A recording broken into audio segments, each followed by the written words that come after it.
welcome back, everyone, to the Shepherd Station. We are at the Stockyard in Headland, 24 East Church Street, Headland, Alabama. Come by and see us. Great sandwiches, great soups, great salads, great salads. Good coffee, good ice cream, good atmosphere, and a lot of good talk about Jesus. So we'd love to see you come in. Come on down. As always, we want to give a shout out to Mural City Coffee. They provide a lot of our coffee, or actually all of our coffee. If you can't come see us, go see Zach and Destiny at Mural City Coffee in Dothan, Alabama, downtown Dothan. Great people, great place to hang out. I'm here today with Thomas Brown, as always, and Andy Hughes. All of us are here. We love to bring you this show. We're glad that we've got some people that have been listening to the very first one we put out. Thank you very much. As you listen and you like, go ahead and hit those likes and comment for us. We'd like to know what you think, and we want to put out the content that you want to hear from us. Yeah. Don't forget the Facebook page also. Yeah, Facebook page. And we do have an Instagram, just not a whole lot of activity. We haven't put a whole lot on there yet. No. Well, we do have a lot of stuff coming up. We just got this thing up and running, and we're getting a lot of good feedback. So as things grow, we're going to keep everybody updated and posted so you can follow us any way you want to. Give us those comments, give us those things you want to hear from us, and we love to hear that. So what we do here is we talk about how we can empower and help to motivate. Andy and I being, we say this a lot, but being former law enforcement, and actually current and former law enforcement, we want to motivate and inspire the future generations of law enforcement coming up. But what we see now is actually we can do this to motivate and empower and inspire future generations of every walk of life, career field, just whatever you want to do. So I can't think of one of the best ones that I can talk about or talk to. What we want to do here is we want to bring people on too. We want to start interviewing some of these people that are good, positive influences for society. And today we're going to interview, myself and Thomas are going to interview our very own Andy Hughes. This ought to be interesting. Oh, it's going to be interesting. So. Because I don't know what's coming. and then, truthfully, that's the way I like it, too. I always do better when it's on the spur of the moment, basically. So. Well, I promise I'm not going to delve too hard into some things, and I've got a little bit of insight into you as you do me. So Andy and I have made an agreement. We're not going to dig too deep in there to embarrass each other. So, but we are going to, hey, listen, if you hear, people going back and forth, we do this from the stockyard. We're in the front area of the stockyard, so you might hear some stuff going on. We're still doing business. Come see us. I like to plug my place. All right, so Andy, you've had a remarkable 30-year career in law enforcement. Tell me how that started out. Well, Eric, I have been very fortunate to have had a good career in law enforcement, a very enjoyable career. There are a lot of cops out there that are and were a lot better law enforcement officer than I am. I don't claim to have ever been a great law enforcement officer or particularly good at anything, but I always did love my job. I love my career, love my profession, and love my calling. But I was a second-generation law enforcement officer. My father, Billy Ray Hughes, was a law enforcement officer for 36 years before he retired. And he worked with Dothan PD for 13 or 14 years, and then went to work with the state after that as an investigator with the Houston-Henry County District Attorney's Office, and then later as a revenue enforcement officer with the state of Alabama before he retired. So law enforcement's pretty much the only thing that I've ever known. I was raised in a law enforcement family, so it's what I saw every day, and I was always just really enamored and amazed and just really got into all the things law enforcement. My dad's his uniform, his gun, the motorcycles that he drove, and the cars, the radios, and the other cops. And there were a lot of other cops that were really good influences on me as a young man that inspired me also to be a law enforcement officer. But it's pretty much all that I've ever known. And my dad, he actually, I got into law enforcement very young, and he actually tried to steer me in some other directions.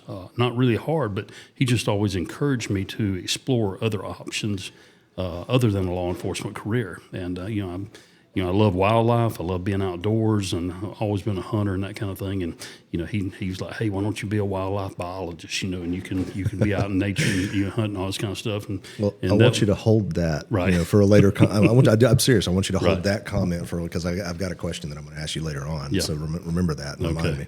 But no other career fields really appeal to me, and truly it's because this is what I was called to do. Law enforcement, I always like to say law enforcement's not a job, it's more of a profession. It's become a profession over the years because the job has been professionalized to a certain extent over what it was back in the 40s, 50s, 60s and all. But even more than it being a profession, law enforcement to me is a calling. And I always like to say during some of the talks that I do, I've seen a lot of cops come, I've seen a lot of cops go, I've seen a lot of cops stay, but you can always tell the ones who were called and the ones who were not. Yeah, I agree with that. So let me go back a little bit. We talked about you've been in this. You always knew what you were going to do. You had, I don't want to say. I mean, you were born in a Salvation Army homebred, Salvation Army homebred with mothers. Is that correct? That's correct. And I mean, if you don't mind me asking some of this stuff, Sure. I want to bring this out because there's a lot of people that would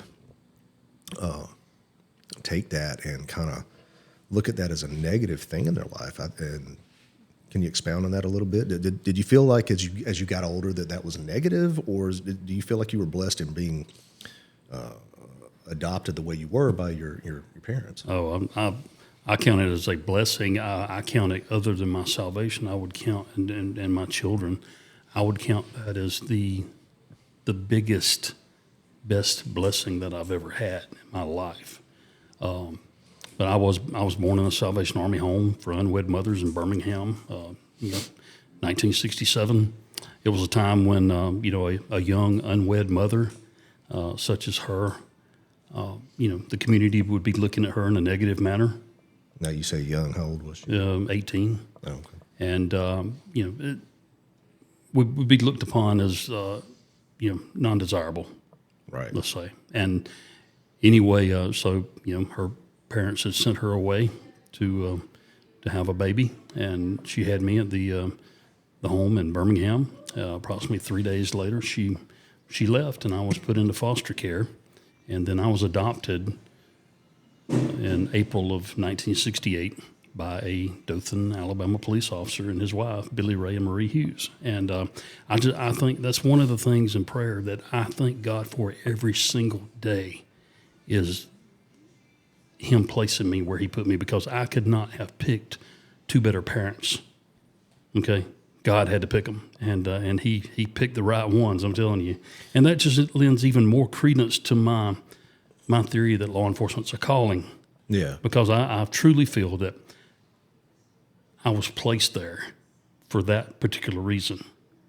I can agree with that. There's no doubt in my mind whatsoever. And back in 2007, I actually found my biological mother. I contacted her, and we maintain a relationship today. I talk to her quite often and that kind of thing. We stay in touch.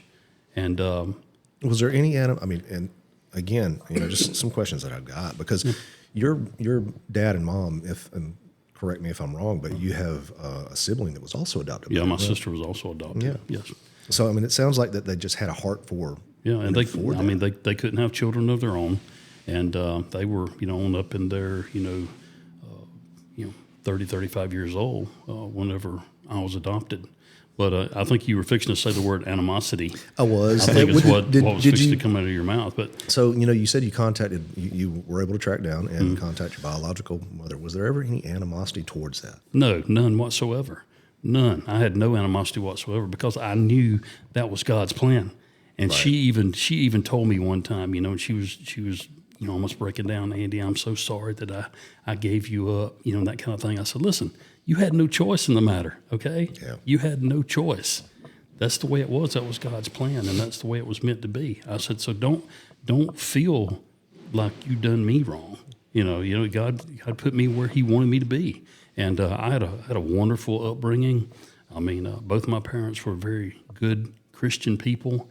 brought me up in a very happy home. I mean, we, played all the sports, and we camped and hunted and traveled, and it was a wonderful childhood and just a wonderful life. And I lost my dad back in 1997.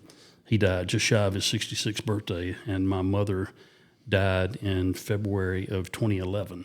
And she was 75 when she died. So, and I miss both of them every single day of my life, But they were a tremendous influence upon me, and it was just both of them were an inspiration. And I'm glad that was God's plan. It was, Yeah. I'm always good with that. Well, I mean, if we go back, I'm not sitting there comparing you to anybody in the Bible, but there was quite a few moms that stepped away from their kids in the Bible, if I'm not mistaken. Isn't that correct? I'm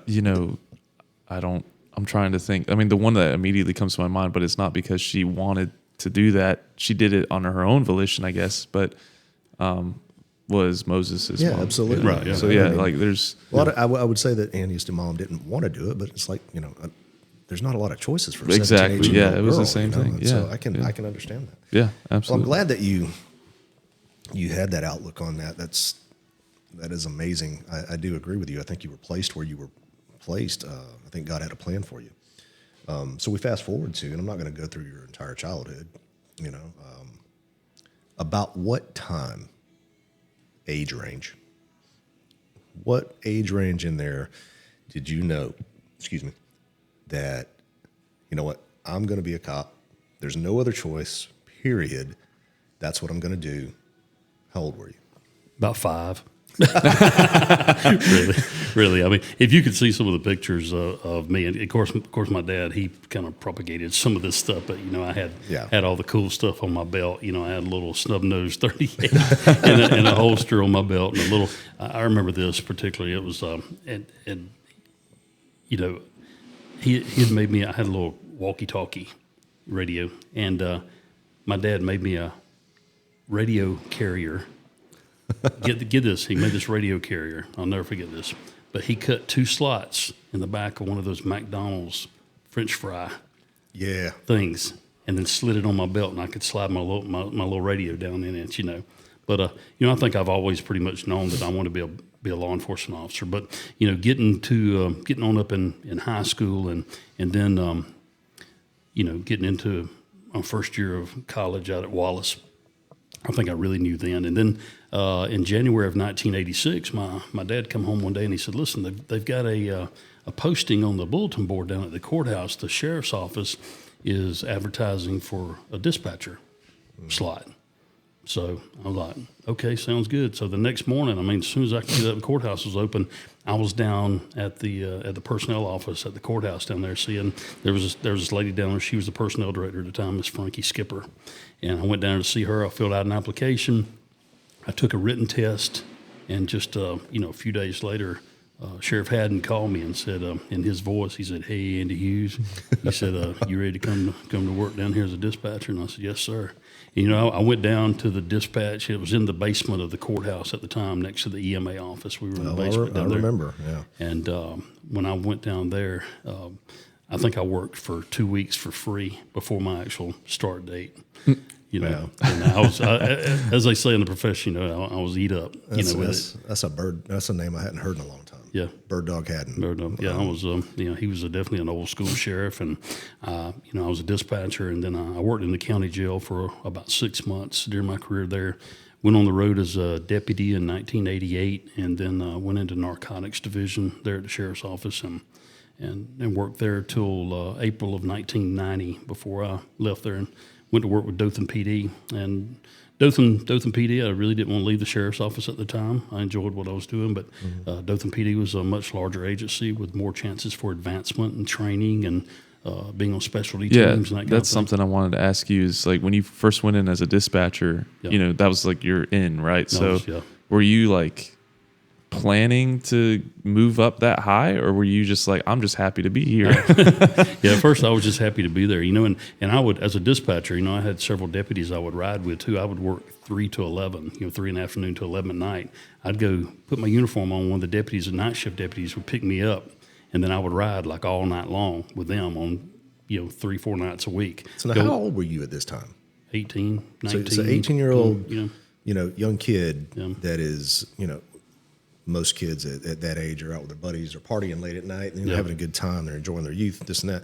You're literally, okay, and the reason I say this is because, there's a stigma nowadays, guys used to get into law enforcement in any way that they could. Mm-hmm. When I first tested, I think we brought this up before, there were 500 plus applicants, so you took whatever you could get, whatever would get you to the academy, whatever would get you that next step. You don't see that nowadays.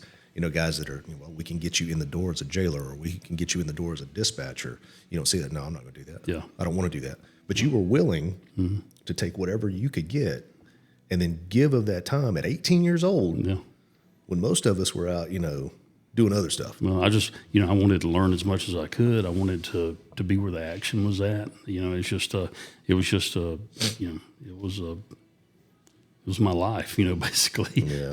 That's what I wanted to do, and it's just what I was interested in. Did you see yourself being where you were when you moved to Dothan PD and you even worked for the sheriff's office? You did all those things. Did you see yourself being there whenever you first became a dispatcher, or were you like? Well, I knew that I wanted to be a deputy, of course. That's where I was working toward. That was the goal. Be a deputy. That was my immediate goal there. And then the position came open at Dothan PD, and I tested and was selected to work over there. I think I was the last one that Chief Cater Williams hired. My first day at Dothan PD as a police officer, and Chief Harold Locke's first day as chief, I think, was the same day. Oh, really? In 1990, yeah. That's after cool. Cater had retired. And Cater Williams was a legend. He'd already retired from the Mobile Police Department. He was a captain over their criminal investigation division with Mobile PD, and he had family in Dothan. He was selected to be the police chief here in Dothan in 1974, and he was chief from 74 until 1990. That's a very long career for a police chief. Yeah, that is a long career. Yeah, but Cater, the building's named after him. Yeah. Cater did a lot for law enforcement in Dothan. He really did. He brought Dothan PD into the 20th century, basically. He really did, with the experience that he had gained at a larger department. Being in Mobile. But cool. So you moved up from dispatcher. You hit the road. You volunteered time. You worked as a deputy. Tell me anything. Okay, you and I, narcotics is kind of dear to our heart because we both worked in that field for a little while. You worked in it a little bit longer than me. Right. Tell me some of the stuff that kind of stands out to you from your time in narcotics as at the sheriff's department initially. Yeah.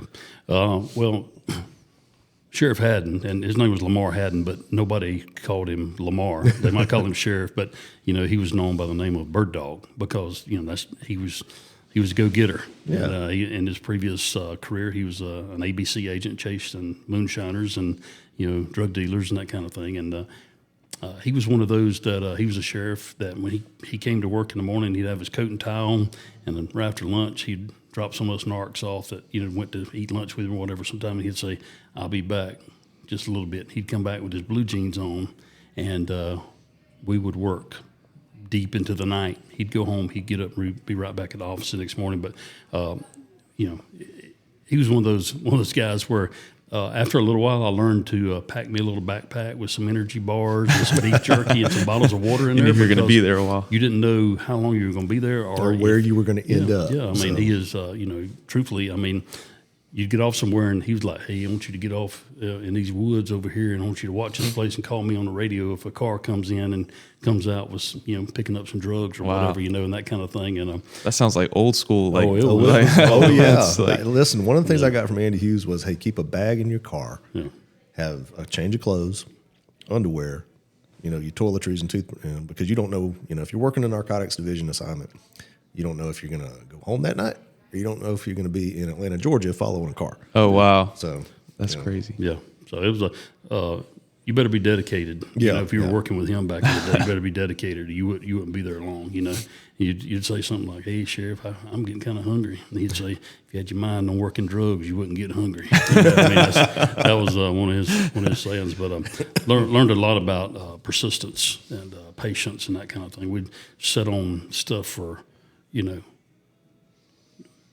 hours and hours and maybe even days, sometimes waiting for someone. But a lot of times that persistence would pay off, and we'd get to take some pretty big drug dealers into custody. Yeah. You know. I do want to ask you about your journey from dispatcher to ultimately to sheriff. So what were the lessons sort of that you learned going from that? Like, what were the big takeaways from each one of those positions that you feel like helped you kind of move into that role as sheriff? Yeah, it's it was definitely a progression, and I think just like Eric was saying a minute ago about people don't want to start off as a jailer or a dispatcher or whatever to get their foot in the door, but I'm here to tell you, having experience at various levels of law enforcement and knowing how things work are very beneficial to you later in your career.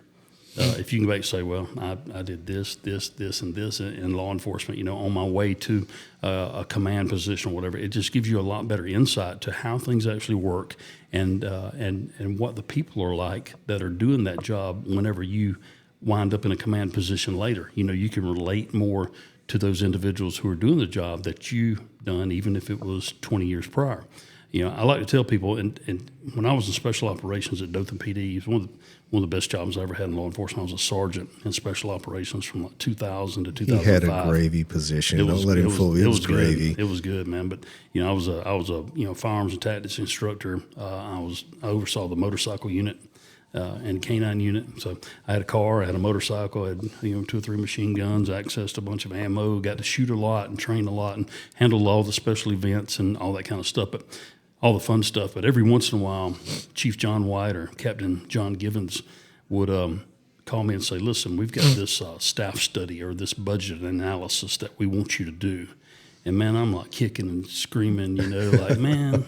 And this was something that may take a week or two, out of all my fun stuff that I was normally doing. And they would say, we need you to get this done. And I would sit down and I'd grit my teeth and everything else, and I would do it and give them the best work product that I was capable of doing or producing. And like I said, I was kicking and screaming the whole way. But later on, after I became sheriff, and I went from being a sergeant at Dothan PD to having command of 173 people and a $11 million budget and that kind of thing, and having to prepare a budget. I went back to John White and Sean Givens, and I told them, thank you. Thank you for giving me those things I didn't want to do because it prepared me for later in my career. And that's what I tell people, do the things you don't want to do. And supervisors and command level personnel, make your people do the things they don't want to do because it's going to make them better later. You need varied experience. I mean, you see some people that get in, and I'm not saying anything's wrong with this, but you see some people that get in one particular discipline in law enforcement. They're either traffic or they're either narcotics or they're CID or they're this or whatever. And they're that, almost their whole career, after they leave patrol. Not saying that's a bad thing because we need people who are very knowledgeable in all of those different areas. But I think to be a more well-rounded law enforcement officer, especially if you want to move up to a command position or an executive level position in your career, you need that varied experience there. And one time I was a sergeant in narcotics at Dothan PD, and I really wasn't a supervisor. I mean, I was, but I wasn't.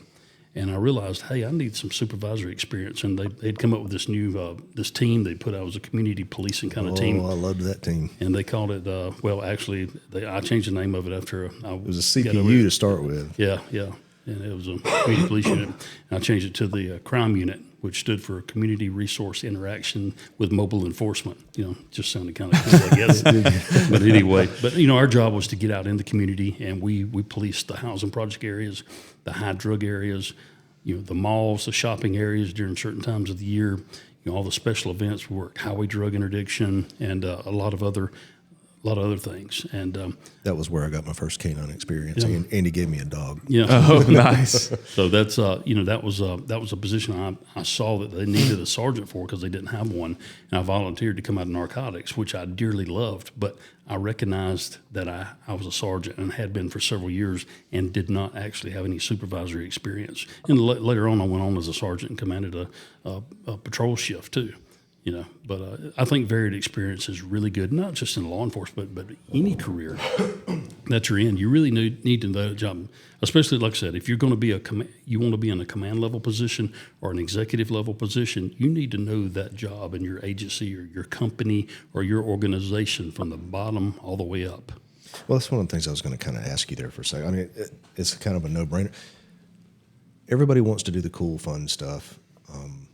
Would you agree that receiving that kind of experience, doing those things, it kind of also solidifies the fact that there's no one part of that machine that you lead that is more important than the other? That's right. Yeah. And if you can sit there and you say you've done all these different things, that dispatcher, let's say we have a high-risk operation that we're doing, the communications aspect is equally as important as the guy kicking the door in, right? That's right. That's right. It's the sum of the parts that make the difference. And you feel like that having all those varied experiences enabled you to make people feel like they're equally as important in that operation? Mm-hmm. Yes, definitely. All right, so let's go back. I mean, we talked about some of the various roles that you were in. Let's move towards Dothan. You talked about you were the crime unit. You were in narcotics. You were a sergeant there. You said your best time was in special operations. You were part of the SWAT team. You and I were both on the SWAT team at the same time. Good times. We had a lot of fun. We kicked in a lot of doors. We had a lot of good training. Tell me about your experience there. How'd you feel about all that with the camaraderie and the team that we had? There's two things that I really, really miss about law enforcement, about being in law enforcement. And one is camaraderie between the people especially on a specialized unit. But you can have that same kind of camaraderie on your patrol shift and all your patrol squad also.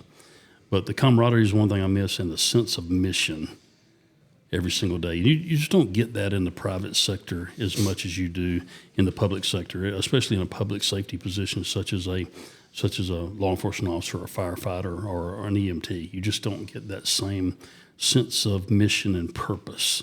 And that's a couple of things that I really miss. But that's we had a lot of guys. I was fortunate enough to be the team leader there, and you were one of my assistant team leaders, Jamie Short, Rhett Davis, assistant team leaders there on SWAT. And we had a really good group of guys, and we PT'd together, and we shot together, and we trained together, and we kicked indoors together. And it was around like maniacs sometimes. Sometimes we knew what we were doing. Sometimes we didn't. Running in. Yeah, and you look back now, and as we were studying tactics at the time, but tactics and technology have evolved a lot now. And looking back, there's a lot of things that I would do differently now, having more experience than we did back then. The way we did things. Yeah, but that's a learning thing. We all would have done that. We were just very fortunate that none of us got hurt. Really. There were several close calls with that. I mean, we had probably the most the worst injury I ever saw on SWAT was we had this guy that had a heat injury one time.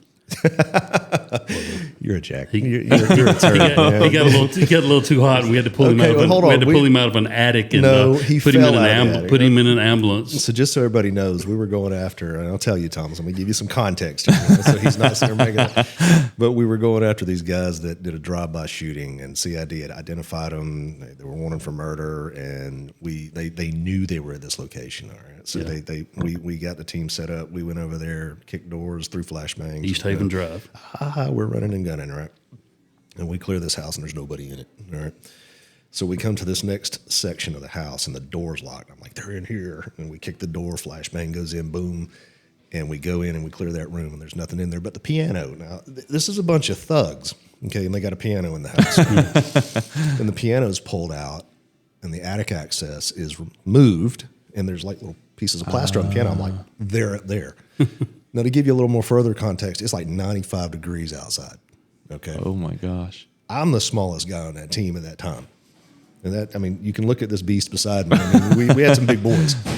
And so guess who gets to go up in the attic? Yeah. I'm in full kit, and I'm pull my helmet off, and I'm like, all right, here I go. And about 30 seconds into moving into that attic, I start getting this tunnel vision. I'm like, hey guys, I got to come out. And I got to the entrance, and here I come. And I did. I had a heat injury. I got a little too hot, and somebody sitting at this table, I'm not going to point any fingers, will never let me live that down. That's great. You led me right into that, though. So, what about that? Well, there was another one that I remember where, it wasn't necessarily a SWAT hit, but it was a raid. We were on the crime team. I think where my leg got busted. Remember that one? which one was that? Where Lee Nelms threw the ram into my knee. Yeah. Yeah. I tended to get hurt. Yeah, it sounds like it. It sounds like it. And people stepped on top of me going through the door. Yeah. That was fun. Yeah. Anyway, we had some good times. So what did you learn as far as, I mean, I didn't mean to interrupt you there. No, you're fine. You had a lot of leadership aspect in that team. Kind of bring some of that out. Did that help you when you moved into your role as sheriff? Oh, definitely. And I think, looking back now, I think anybody, whenever you make the rank of sergeant, you should immediately go to patrol division. Now, I don't care if you're going to move, if you're the best investigator that any agency has got in their criminal investigation division, I think you should go to patrol for at least 6 months, because a patrol division within a law enforcement agency, that's the meat of what law enforcement does. If you didn't have anything else in law enforcement, you've got to have the patrol division. Agreed. Okay. That's the most visible aspect of law enforcement. That's the officers out there that have the most contact with the public. They're what's visible that people see, and you've got to have. That's your backbone. Yeah, it's your backbone of your agency. You've got to have proactive patrol. You've got to have reactive patrol also to answer calls. But I think a young sergeant, very first time as a sergeant, you definitely need to go to the patrol division and learn how to supervise people. You need to learn how to supervise people. You need to know how to handle personnel complaints. You need to know how to handle discipline. If you write somebody up, you got to write them up, and you got to sit down and counsel them. But that's some of the best supervisory experience that anyone could ever gain. Yeah, I agree. I've always said that patrol is, it's the mandatory thing that every agency has to have, unless you're going into a federal law enforcement or anything like that, where it's a specialized, any of your 3-letter, alphabet agencies. But if it's a state and lower, patrol, even with the troopers, you're on the road, you're working highway patrol, it is the backbone of what you do. It's the mandatory thing that has to be there. And so often I see, and I'm sure you do too, Andy, we see these guys now that are coming in there, well, I want to go straight to this, I want to go straight to that. Well, you got to do your time. Yeah. You're never going to have, as you said, that well-rounded overall aspect of law enforcement until you spend some time in a patrol division, working street. Yeah, you need at least, this is my opinion, you need at least 3 years of patrol experience, in my opinion, before you're ready to go to a specialty team or you even be promoted. It takes 3 years till you're really comfortable with what you're doing. Your base of knowledge, your tactics, dealing with people, answering the calls, all that kind of stuff. You need at least 3 years. Yeah. So looking back on your career, so you what was that moment? When I got to Dothan PD, excuse me, you were already a sergeant, if I'm not mistaken, because I started in '96. I made sergeant in '94. Okay, so you were already a sergeant, and when I got there, I can't remember if you were in narcotics or not. You may have been. '96. I think you were. Yeah, I think I probably no. Anyway, we had 3 shifts at the time, so it was right before the but and I was on third shift patrol, which everybody started off on. That's the way I think it should be. Yeah. But so you got there, you were a sergeant, you worked your way through. When did you have that moment when you said, okay, you know what, I'm about to go run for sheriff of Houston County? Well, I didn't. Being sheriff is one of those things that I always wanted to do. I'd always, I knew Sheriff A.B. Clark when I was a kid growing up. Him and my dad worked together and were friends. And then, I knew Sheriff Haddon even Sheriff before. A.B. Clark was before Haddon. Yeah, that's right correct. Before Yeah. Okay. Yeah. And then, I knew Sheriff Haddon as a kid growing up because he and my dad worked together also. Mm-hmm. And, then I ended up working for him. But being sheriff is something I always kind of aspired to do, something I had in the back of my mind I wanted to do. And I never really thought, I thought that in my mind, I thought that maybe you had to be 40 years old before anybody would take you seriously as a political candidate or as a sheriff maybe. So I had quite a few years of experience, and the way I got into the sheriff's race is really a crazy story, and it's I hate to call it one of those God things or whatever, but it's just kind of weird, and I'll tell this story. But in 2006, the current sheriff, he was a Democrat. He was in the Democratic primary and only won by 13 votes against his competitor in the Democratic primary. Well, only one person had qualified as a Republican.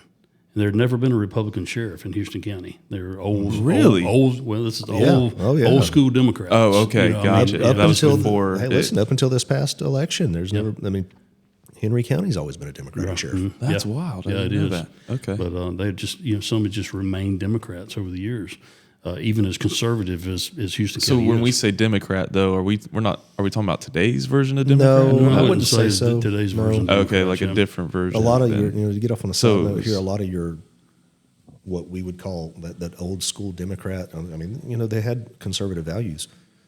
You're starting to see a lot of that roll over. That's one away. Republican. Yeah. Okay, gotcha. I see. Okay, so there was one person that had qualified to be a candidate in the sheriff's race as a Republican. This guy was a virtual unknown. He had no law enforcement experience whatsoever. I think he was like 55 at the time. You remember his name? And I can't run offhand. And I'm not mentioning a whole lot of names in this, but I know. But anyway, We've changed the names to protect the innocent. But anyway, after the date of the primary had passed, they found this guy dead in his recliner at his house, and of an apparent heart attack. Natural causes. Found dead. So at that point, the Republican Party, the Republican Executive Committee in Houston County, had the option of putting someone else up in his place to run in the general election in November of 2006. So they put out the word. Judge Butch Benford was the chairman of the Republican Executive Committee. They put out the word, said, "Hey, anybody's interested in maybe being the Republican candidate, throw your name in the hat and come on." And so anyway, my wife told me, she said, "I think now's the time you want to be sheriff. This is the time to try it right now. The opportunity is ripe." Had you and Eve talked about that prior to it? Had you ever told her that a little bit? I'd like to be sheriff one day. I mean, she knew that. I mean, a little bit, and nothing seriously. At the time, because at the time I was only 38. Yeah. So I wasn't thinking that I was quite ready at the time. And anyway, so I called Judge Benford and I said, "Hey, I want to throw my name in there." And I think five other people threw their name in also, and we had to go before the Republican Executive Committee, and we had to stand up individually, while the others were out in another room, and we had to answer some pretty tough questions from the Executive Committee, which consisted of about 40 people, and we had to give a little talk on our philosophy of law enforcement and leadership and that kind of thing. And the first vote they took was whether they were actually going to put up a candidate or not, and they decided to. And then the next vote came. Said we're going to, this is the candidate we're going to put up. So in the first round of voting, I was fortunate enough to receive the majority of the votes. Wow. And so I was a candidate. Knew nothing about politics whatsoever other than, my conservative values. I knew nothing about running a campaign or raising money or anything. And this was in, early, this is the end of about June 27th, I think it was, of 2006. Yeah. And the general election was coming up like November the 2nd or 3rd. Wow. And so I was thrust into a campaign, man, and it was, tell you what, it was really hectic. But I had a lot of people to help me, a lot of people give me some good advice, and a lot of people in Houston County gave me money, because it takes a lot of money to run for a countywide office. And I was very fortunate, very blessed to have a lot of support there. And so you made this decision. I mean, back at the time, a sergeant with Dothan Police Department, you were like at that point, and I mean, you understand what I'm talking about. You're at that point in your career where, I mean, you could be potentially committing career suicide by stepping away from that position because back then they didn't hand out rank promotions as fast as they do now. Yeah. I mean, you had to earn that. Yeah. At the time, I had like 20 and a half years in law enforcement. So I was 4.5 years short of being able to retire. And you're literally about to step out of this and go, you know what, I'm going to give this up and go to something that I might or might not win. Well, that's a whole different story about giving it up, too, if you remember. Elaborate. Well, I think I know where you're going. The police chief that chief that we had at the time is a guy that the city manager at the time did not do his due diligence. And we will not be naming names at this point, but if you would like to contact me, I'll be glad to tell you who it was. A proper investigation in this guy's background. They brought him in to be the police chief in Dothan, and during his tenure at Dothan Police Department, 77 officers left. The first year. Wow. Left Dothan Police Department. Wow. So anyway, I was on night shift. I called this guy, the chief, and I said, hey, I'm putting my name in to run for sheriff. If I were to receive the nomination, I'd like to come and sit down and talk to you. And he said, okay, fine. Well, I got the nomination. I don't think he thought that I was going to get the nomination. Right. I got the nomination, and so I made an appointment to go down. Me and my wife went down, sat down and talked to him. I said, listen, I want to assure you I'm not going to be campaigning out of a patrol car. I don't have any materials in my patrol car. I'm not going to do anything while I'm on duty, that kind of thing. If you hear of any issues, you call me. He said, okay, if you hear anything, you call me, blah, blah, blah, and that kind of thing. So I went out a few days later, Judge Benford calls me and says, hey, I think there's a problem with you running for sheriff. He said the chief called me and said he thinks there's a problem about you running for sheriff. I said, what in the world? He said, well, the Hatch Act. And I knew I'd heard of the Hatch Act before. And the Hatch Act basically prohibits a public employee who administers or has any control of any federal funding from running for partisan office where you've got to declare if you're a Republican or a Democrat. So I went home that night, researched the Hatch Act, realized, hey, man, this might be an issue here. So I called the Office of Special Counsel in Washington, D.C., sent them an email, and they said, okay, we're going to open up an investigation. Well, thank God it took I think it was the 4th of July weekend whenever Judge Benford called and told me about this problem.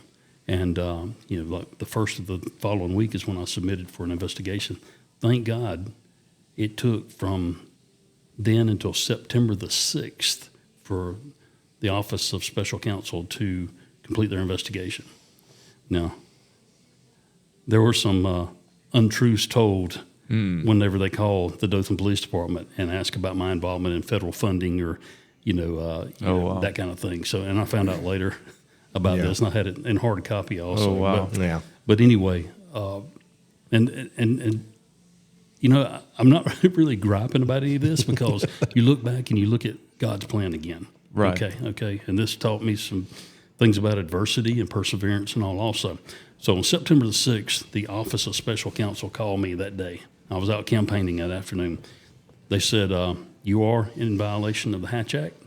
You got two options. You can either drop out of the race for sheriff or you can quit your job at Dothan PD to continue the race. So I already knew what I was going to do, okay? Because, people had supported me and given me a lot of money and that kind of thing, and I couldn't turn my back on them. But that wasn't a difficult decision because you had, you were about to retire, right? No, I wasn't. I thought you said that you were about to retire. He could retire. You were close to it. I had another 4.5 years. Yeah, exactly. If you quit, though, wouldn't that ruin that? But, it just holds it up. Oh, okay. Oh, I see. Okay. It just stops your retirement there. Obviously, I don't know how that works. But anyway...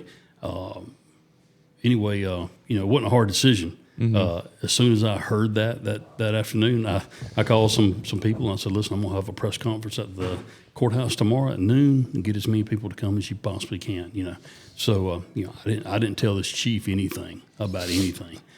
That night, I stayed up till probably midnight, and everything that belonged to Dothan PD, I put it in a garbage bag and put it in my patrol car.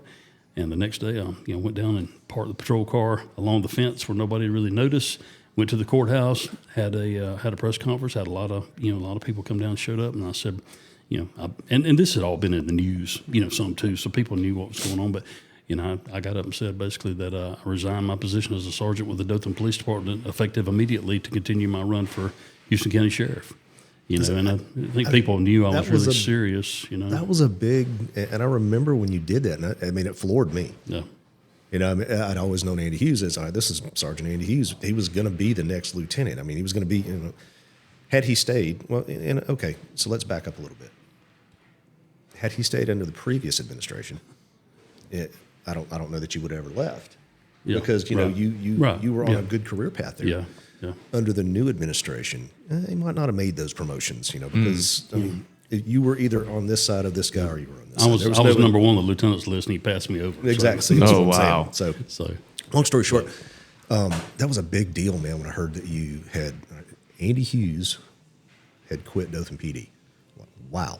And I think that's what really got everybody. You were willing to step away from that position, which if you're in the law enforcement world, you didn't, I mean, back then, Dothan PD was the premier place. That's where you wanted to work. It was the department to work for. And he had made it to a mid-level supervisory position with the potential of going higher.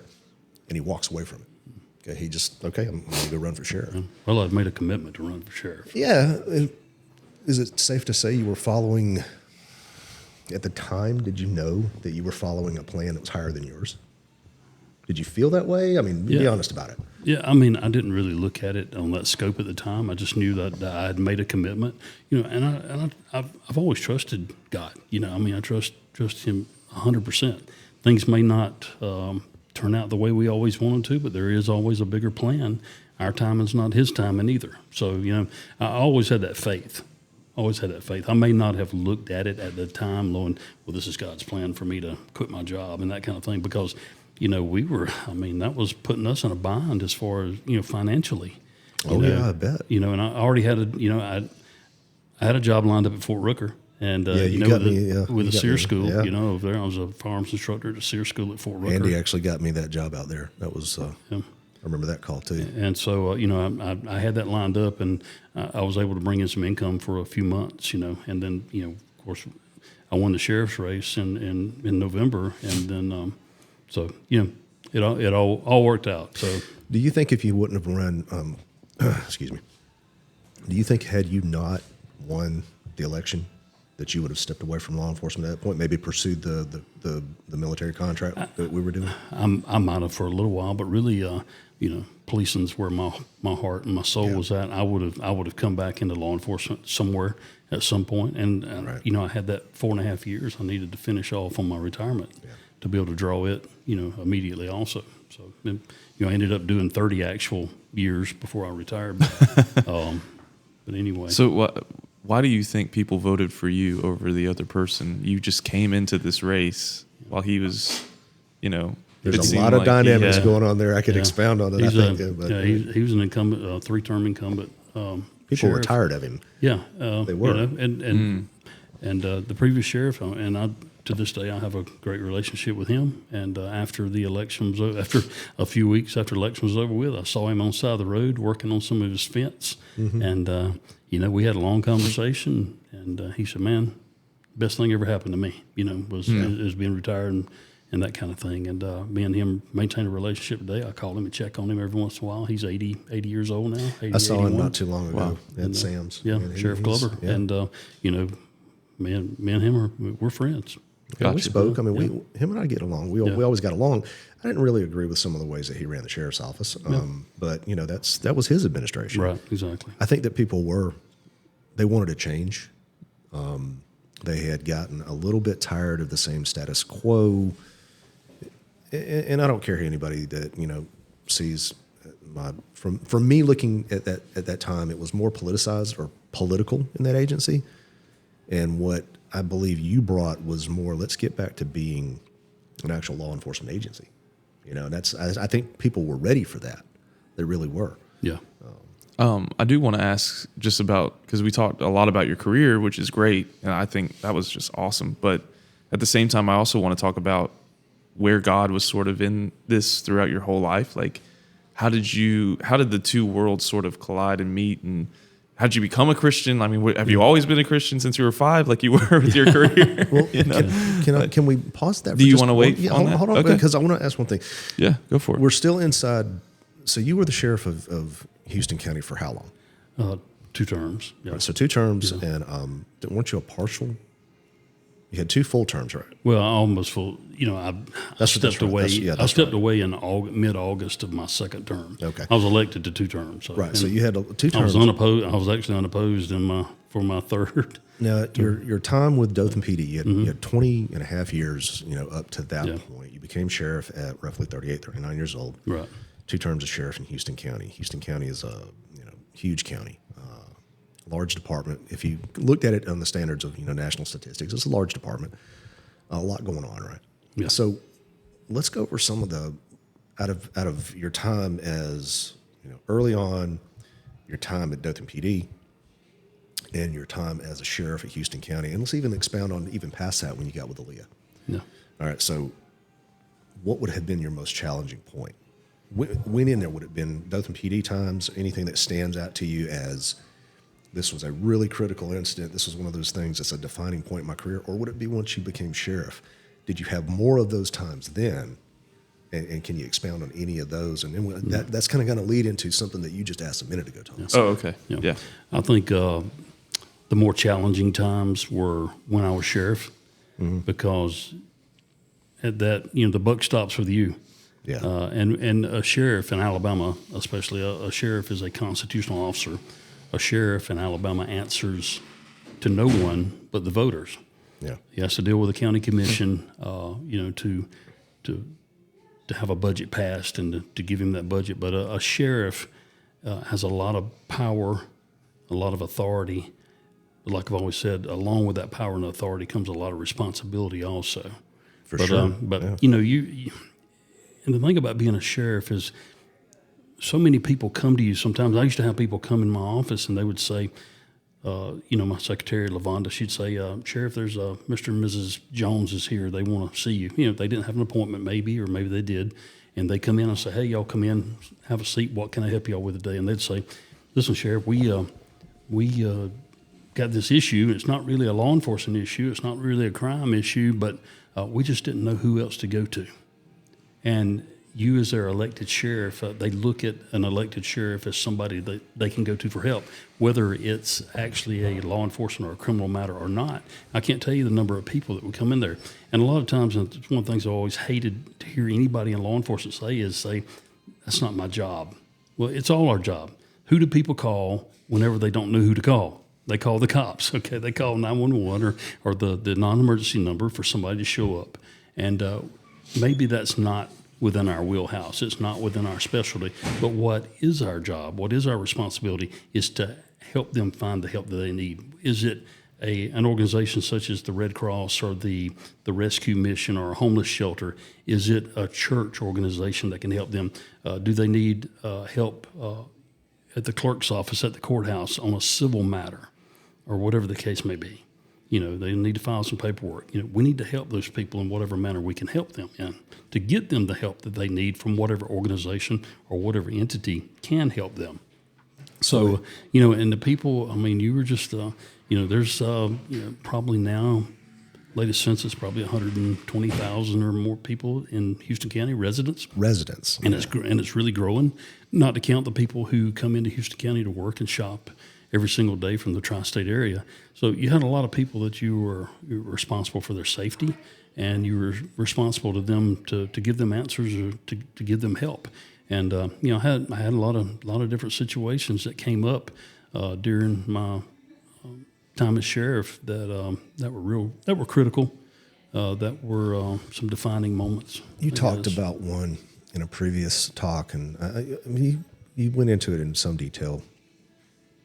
And I want to kind of hit you with it for a minute. Yeah.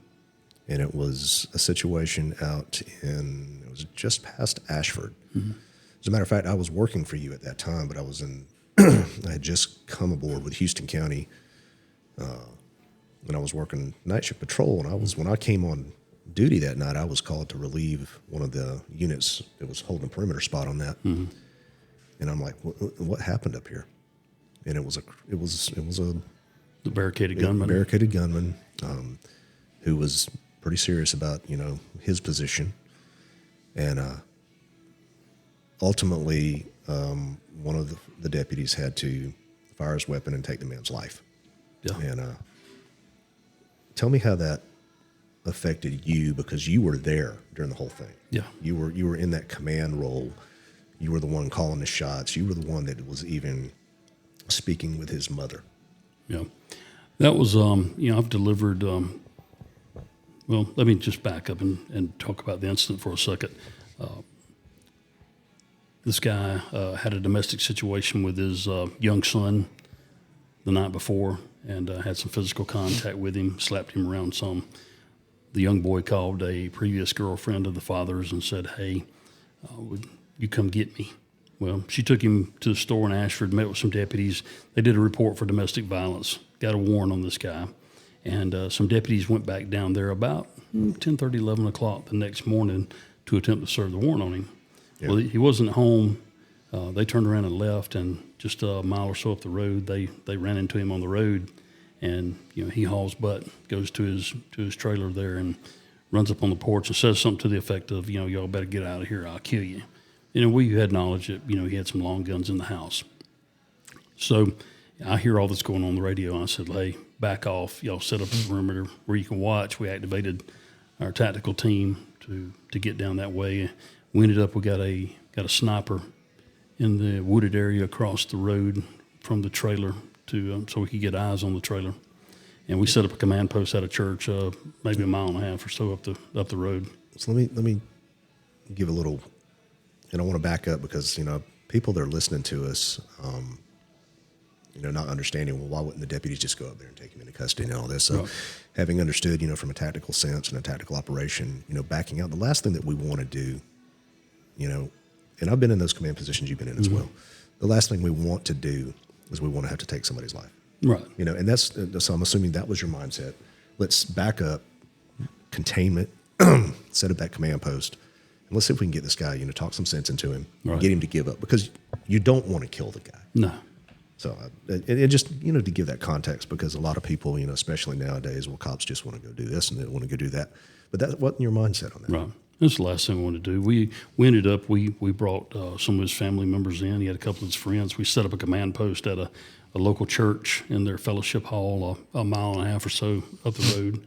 And we negotiated with this guy for like 4.5 hours. Even kind of broke some rules of negotiation, let him talk to his mother. I mean, he didn't have a hostage or anything, so, he was there by himself. You actually had, you had, at the time, you did have trained negotiators that were talking to this guy. Yeah, we did. We had trained negotiators talking to him, and just, which is, hey, just come out, no big deal. Let's get you arrested, take you down to jail, get you booked in. We're going to try to get you the help that you need, okay? We want to help you. So it's just rocked on for about 4.5 hours and, no resolution whatsoever. I even talked to the guy myself, and I was like, listen, if you'll come outside, we'll take you into custody. We wanted this one particular deputy to take him into custody, and I said, fine, he's here. He was part of the tactical team, actually. And I said, fine. I said, you come out in the yard, walk halfway out to the road, lay out prone in your front yard, and I'll let him come up, put handcuffs on you. He said, no, I want him to come up here and come in the trailer and get me. I'm like, no, that's not going to happen. Okay. So what did you believe would happen had you allowed that? Well, and I know that's a crazy question. I know what I don't know. It's just, that would just been a really stupid move absolutely. To do that. Actually, had some of his friends there on scene that were like begging me to let them go in the trailer. I'm like, no, we don't currently have a hostage situation, and we're not going to create one. We're not you're not going to put anybody else in danger. Right now, nobody's really in any danger right now as long as we're talking, So especially someone that's not even involved in a situation, we're not going to interject them into and even being situation. a law enforcement officer going, sending them in there, you don't want to have a law enforcement officer in there become a hostage either. Exactly, or get shot, right? Or what. So anyway, SWAT guys had told me that said, hey, we got a gas plan. We're going to come up. We're going to shoot some gas into the trailer because it was it was getting later on in the afternoon. We didn't want it to get dark. Right. So we're going to introduce some gas into the trailer and hey, drive him out. We'll get him out. Okay. So they're telling me this, and I said, okay, let's go ahead and do that, because negotiations had broken down at that point. He wasn't talking. So they had advanced up and was going to put some gas in the trailer. Well, I'm back at the command post, and my chief deputy nods at me like, come outside. So I start heading toward the fellowship hall doors to go outside and see what he wants. And this guy's mother comes across the fellowship hall, and she goes, Sheriff Hughes, y'all please don't kill my son. Please don't kill him. I said, man, we don't want to kill him. I said, we don't want to injure him. I said, we just want to get him out of the trailer. Let's get him in custody, get him to the jail. Let's get him the help he needs. And she said, y'all please don't kill my son. Please don't hurt him. I said, no, we're not going to do that. We don't want to do that. She said, okay. So I step out the front door. My chief deputy says, he's dead. He's shot in the head. And he said, I don't know whether he shot himself yet or we shot him or what. But a shot's been fired and he's dead. So, okay. So I get in my Tahoe and I drive down to the scene. And my CID lieutenant says, well, he's, the guy's over here. And I said, well, I'm not worried about him right now. I said, where's Seth? He was. I found out when I got there, a sniper actually shot him. Let me backtrack a little bit. The team was approaching to deploy some gas into the trailer. And how close were they when they were within about probably 75 yards of the trailer. Okay. And this guy steps out with a scoped 30-30 onto the porch and gets the lever down on the rifle, about to introduce a round. And our sniper, unfortunately, he had to take this guy's life from made a 68-yard shot and eliminated the threat. So when I got on scene, they told me what had happened. I said, I'm not worried about this guy over here. There's nothing we can do for him. I said, where's Seth at? He was our sniper. And so I went to him, and the guy was, he was visibly shaken. I mean, taking a human life is a huge thing. I mean, there's two things that you have to resolve yourself to be able to do if you're going to be in law enforcement. You've got to, number one, you've got to be willing to take another human life if necessary. Number two, you've got to be willing to risk your life for people that you don't know. That's the two things you absolutely have to make your mind up that you will do as a law enforcement officer. But anyway, I went to this guy and I put my hands on his shoulders, man. I had tears in my eyes because this guy was visibly shaken from having to take a human life. And I looked at him in the eyes. I said, listen, boy, you did the right thing. You did what you had to do to protect your teammates from injury or death. This guy stepped out on the porch with a rifle and pointed it in their direction. I said, you did exactly what you had to do. And I said, you did a good job. And I wanted to reinforce that to him, that it was a righteous shooting. And I'm sheriff, we had 3 officer-involved shootings during my time as sheriff that I had to deal with. And so anyway, I go back up, take a look at the scene, and at that point, I've got to get back in my Tahoe and drive back to the church. And I pull up at the church, and they know something's going on, but don't know exactly what it is. And there's been some activity around. So anyway, this young man's mother was coming out the door of the church as I pulled up and was getting out. And she's like, Sheriff Hughes, what's going on? What's going on? What's happening? I said, come on back in the church here a second. Let's sit down. So I take her back in the church and sit her down in a chair there in the fellowship hall. And I pull up a chair right in front of her, and we're like knee to knee, and I've got both her hands in mine. And I said, I'm sorry to tell you this, but your son pointed a rifle at some of our deputies, and one of our deputies had to shoot him, and he's dead. Had to take his life. And that I've done quite a few death notifications in my career. That's the hardest one I've ever done before. Just because of the fact that I had promised her before I walked out that door that we didn't want to hurt him. Yeah. We didn't want to kill him, and it wasn't our choice to do that. But even so, it was very hard. And I sat there and cried with this lady, because no matter what her son had done, that was her child, and she had raised him and she loved him. And I had to sit there and tell her that he was dead after I reassured her that we weren't going to kill him. But you reassured, you reassured her without the knowledge of what actually just took place. And you did it in good faith, and you meant it. It was sincere. Yeah, it was. So I'm assuming, and I'm going to assume this, that was playing on you when you knew you were driving back to that church. You knew you had to be the one to do this and tell her. Yeah. Because that's something you had to face. Yeah, it was. And that's one of the things. I cover some characteristics that in some of my talks that I believe that you absolutely have to be a law enforcement officer, and those 4 characteristics are commitment, courage, integrity, and compassion. And I talk about different examples in each one of those when I do some talks. Right. But compassion is something you've got to have. You've got to be able to have compassion and empathy. You've got to be able to put yourself in other people's place and think about how would they feel if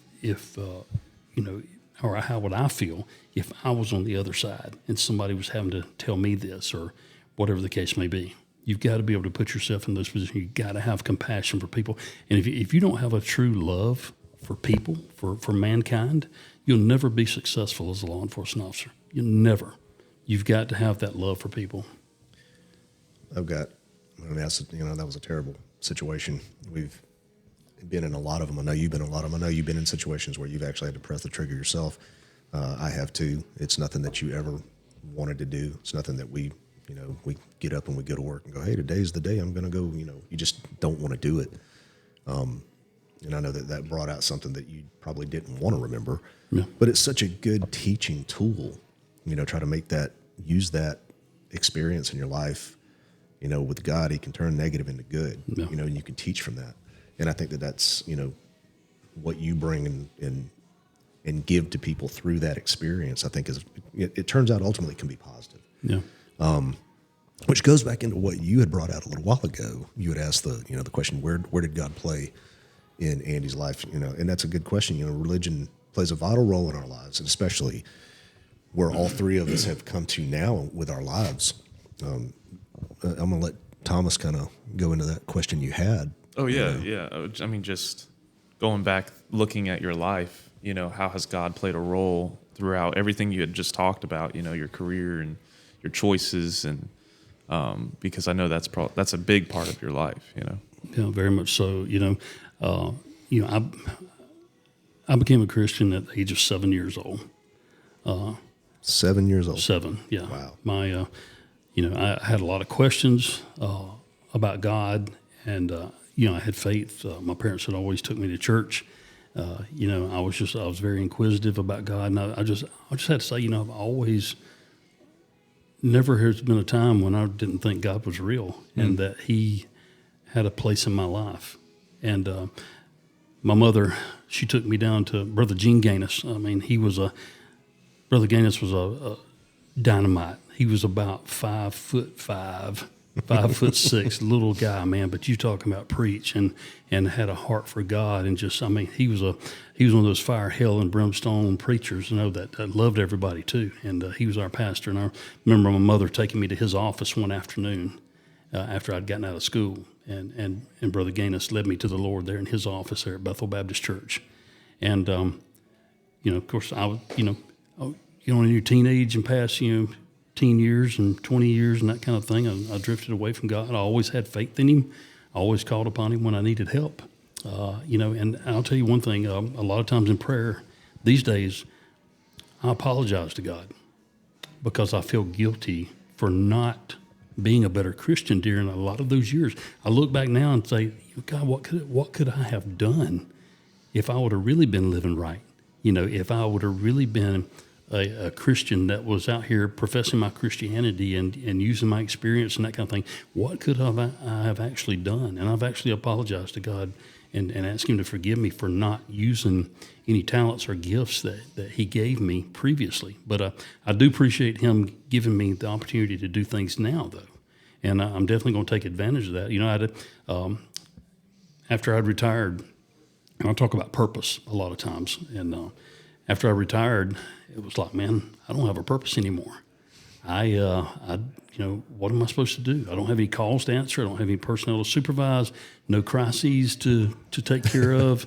Nothing. What do I do now? No chaos in my life. Right. After 30 years of doing that, And then God revealed to me that his purpose for me was to inspire future generations of law enforcement officers. And he gave me this presentation.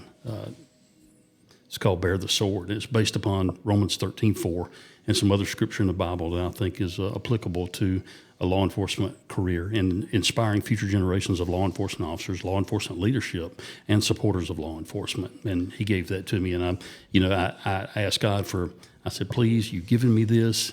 Give me opportunities to present this. Give me opportunities to speak. Give me the words to say and the manner in which to say them so that someone might be touched. And, he gave me an opportunity. I went to Indiana back in October and spoke to a crowd of about 200 up there. I've had some smaller things. I go to the academy classes that they're having out at the Wiregrass Law Enforcement Academy now. I speak to them.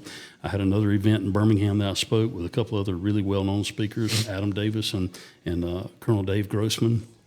And then, my longtime friend and brother Eric Duhame calls me out of the blue one day and says, "Hey, man, I've been inspired to start this podcast, and I want you to be a co-host with me." So that's another thing. And I ask God for opportunities, and He's been faithful, and He's given me those opportunities. And I pray for more opportunities, because a lot of times I feel like I got time, I got things to make up for that I didn't do. I completely understand that. So I know we're kind of running long on time here. I'm trying to wrap this up as quick as I can. I do have one question. Well, I've actually got a couple questions, and because it's something that I went through in my time. Because you retired with a little over 30 years, or 30 years and whatnot. Mm-hmm. So I'm in my 2024 will be my 30th year. And I've seen, back in part of my time, I as well stepped away from God. I was saved at 16. And I stepped away from God. And there were times, there was a very, there was a big time there where I even questioned the existence of. Was there ever a time that you might have wondered if God was real? Or did you always believe that He was there? No, I always believed that God was real. There was no doubt in my mind that He was real, because I could feel Him. And I would encourage you, if you've never felt the Holy Spirit actually speak to you or move you, and it's not always an audible voice, but something that, you're inspired, just like your inspiration for this podcast. It's not like God, the phone rings and Eric say, "Hey, Eric, it's God on the phone. He wants you to start a podcast." Okay, yeah. It's not something audible.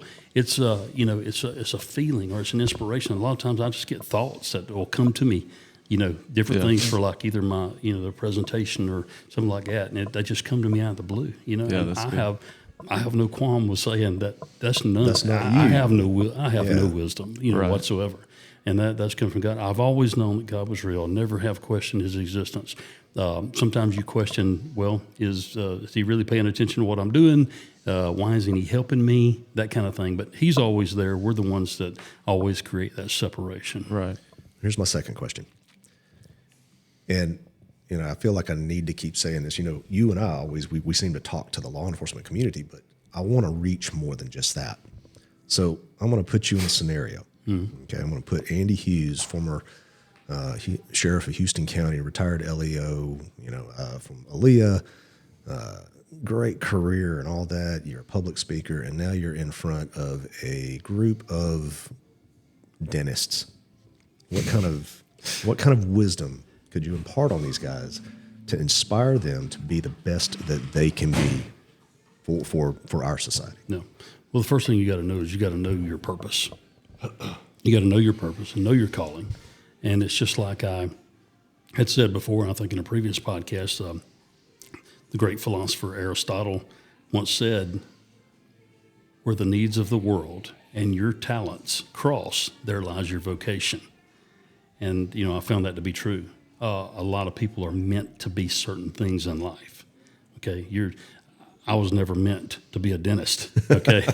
I was never meant to be a doctor or a computer engineer or anything like that. Right. Okay, that's not what I was meant to be. That's not my calling. But the first thing you got to do is know your purpose. You got to be dedicated to your purpose or your craft. You've got to realize that the talent or the gift that you have to be whatever it is that you are comes directly from God. Never think that you made yourself anything. Never think that you're responsible for being intelligent or smart or knowledgeable about your career field or any other field, because it's not you. Even the people who are not Christians, they may not realize it, but the wisdom that they have doesn't come from them. Right. And I think God does use non-Christians for specific purposes also, for His purpose, whatever His purpose is. But He would rather use Christians. He'd rather use a Christian that knows their purpose and wants to give that praise and that honor to God as being the one who put them in that particular place or position. That's awesome.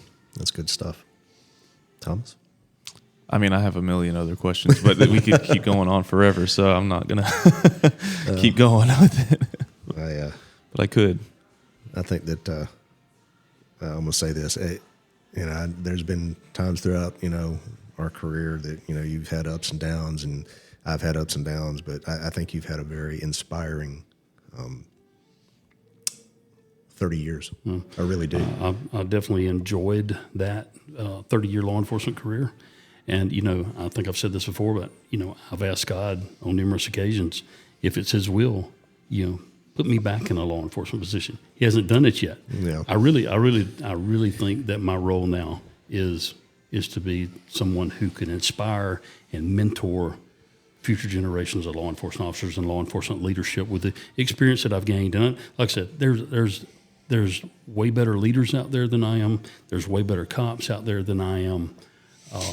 And a lot of those people are doing some really good things. And I'm in contact with some of these people around the country that are some trainers and some inspirational speakers, and that are very good. And they have more experience, done more than I've ever done. But I still, this is my purpose, and God inspires me every single day to do this, and gives me new material and new things to present there. I pray that he always will. And that's I want to be relevant. I don't want to be somebody that retires and goes home and sits down. You know what I'm saying? I want to be or goes and works. And nothing wrong with working in some job, a Walmart greeter, some older people or whatever, But I never want to be that person. I always want to be that individual that's still relevant to their career field. Yeah. And can still contribute, not be relevant, not be relevant for your purpose. That's the biggest thing is being able to contribute. Yeah, just being able to contribute. Because you let's face it, I can really say anything. It's a young man's game. Law enforcement really is a young man's game. Yeah. Military is a young man's game. Fire department, any public service field, it's a young person's game. But we still have a lot we can offer. And we can still be that guiding light, to get them to go down the right path. There's a lot of things that a lot of guys come to me, well, hey, how can I do this? What should I do here? Blah, blah, blah, blah, blah. And I want to sit there and grab them and go, don't do that, man. Because you're going to go down this road that I went, and it's going to hurt. Right. It's going to metaphorically and sometimes physically hurt. Right. And you don't want to do that. So you can still be that guiding force out there. And I think you're doing a fantastic job at doing that. I tell you, and I speak for Thomas and I both, I think that when this came to me, it was like this, we got to do this, man. We got to do it. It was a no-brainer to get you in here. When you talked to me, you said, I just wish I had a platform. Man, there it is. Yeah. And I'm really honored that you said yes. I really am. I'm honored to be asked. I was very excited. And it was, like I said, I'd prayed for different avenues to be able to speak, and I appreciate y'all inviting me to become part of this platform. I'm very excited about where things are going and some future podcasts we're going to have, and some of the people you're going to bring on. Some guests, that's what I'm excited got about. Lined up to be here. Some of them are nationally, renowned or known people. So we hope that's going to got to come up with the money to get them here. Yeah, help this podcast. And it's just if we only reach one, it's just like I told you about that quote that the producer of. Sound of Freedom. Sound of Freedom. Yeah. What he had said. We're not called to be successful. We're called to be faithful. So if we're faithful and we do what we're supposed to do, if only one if we did 1,000 episodes of this podcast, if only one person was touched or inspired by this podcast, we've done what we were supposed to do. We've done what we were called to do here. We've been faithful to do that. Yep. So, and I just pray that that this podcast will be a project that is blessed, and I ask God to bless it every single day, and I hope we can touch somebody in some manner whatsoever, and all the glory to God. I think you've already done that. So. Well, we're going to wrap up today, unless Thomas, you got anything else, buddy? No. I mean, in wrapping up, I'm sure you were going to say this, but just if you are listening on Spotify or Apple Podcasts or whatever it is you're listening on, if you have the ability to comment or give us a review, give us a rating, that would be super helpful in the algorithm that we're in. So Spotify, Apple Podcasts, all those things. We would love to hear from you on Spotify for sure. We see your comments. We see what you're saying. And we'd love to get some feedback. Hey, give us some of the things that you want to hear us talk about and get what our topics do you viewpoint. want to Yeah, hear? absolutely. Yeah. I'm sorry. Go ahead. No, you're good. That's all I wanted to say. Just, there's many ways you can support. Eventually, we will have the ability to accept payments just so that we can continue this thing and grow it, because we really do believe that God's doing something with this, and it is going to cost us some money to do some of these things. And so eventually, when we have that ability, we will start accepting donations and doing that as well. And we eventually want to move to a video. Yeah, Audio the video, platform we have also. all kinds of ideas. Careful, guys. I mean, do you and I really have the face for video? Well, if we go to video, Eric may have to comb his hair. Yeah, I'm about to comb my hair. So, yeah. Stay shaved. I got a face for radio. Yeah. Okay, that's what I got a face for. Yeah. So, But hey, we enjoyed today. Andy, thank you for letting me it was let my me pleasure. interview you. I didn't mean to put you on the spot, for anything. I just felt like that would be why not start with you? So we got some good stuff coming up. We're going to close out. Hey, remember, we're coming to you from the Stockyard in Headland, 24 East Church Street. It's on the square. Come see us. Remember, Mural City Coffee in Dothan. And Andy, it was your show today. Would you close us out? Sure, be glad to. Dear Heavenly Father, we just thank you for this beautiful day that you've given us, Lord, and every day. Lord, just thank you for the purpose that you've given us. Lord, thank you for this platform that you inspired Eric to create on your behalf, Lord, so that we can reach people in the community, Lord, and hopefully inspire someone in some area of their life. Lord, I just pray that you give us the words to say and the manner in which to say them so they'll reach the most people. And Lord, just be with us and just lead, guide, and direct us in everything we do and everything that we say, Lord, and we'll give you all the glory. And we pray this in your holy name. Amen. Amen.